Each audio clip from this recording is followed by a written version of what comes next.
Hey, g'day people, it's Matt here from Matt Carves. How are you all going out there? So today I'm going to put a frame around this carving on the right, and just to make it pop, you know, make the frame darker in the background, have really nice lines around the outside, just to sharpen it up. Much like the wolf carving there, I'm going to use the pattern on that upper left hand corner there, and it's a great little project to do to make your carvings pop. It's super simple as well. So I'm using the burr on the right hand side, which is a diamond burr, but any of those ones will work. And so what I do is I'll go in and I'll draw some lines just as reference and put the lines vertically first, and I'll just guess on how big the squares are and go back, and then I'll do the horizontal lines. So as you can see there, I'm not paying too much care.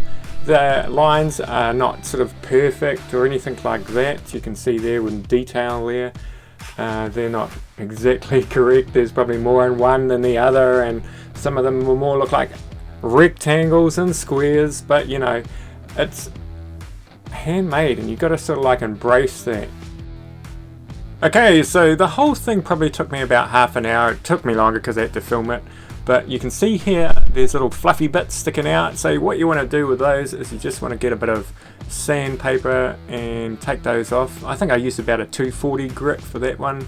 You can really spend a lot of time sort of like tidying it up, but I kind of like my ones to look a little bit old and messy, and that's why I like this black bison wax.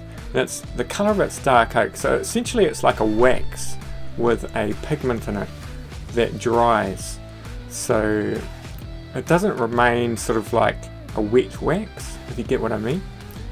So here we go, and so the key is you're supposed to put it on with like I think it's a steel wool, but I use a brush just because I find it's really good to get into those little narrow bits there, and you really want to push it into the little bits there. And I put that tape around so I wouldn't go over the edge. You might have seen me do that.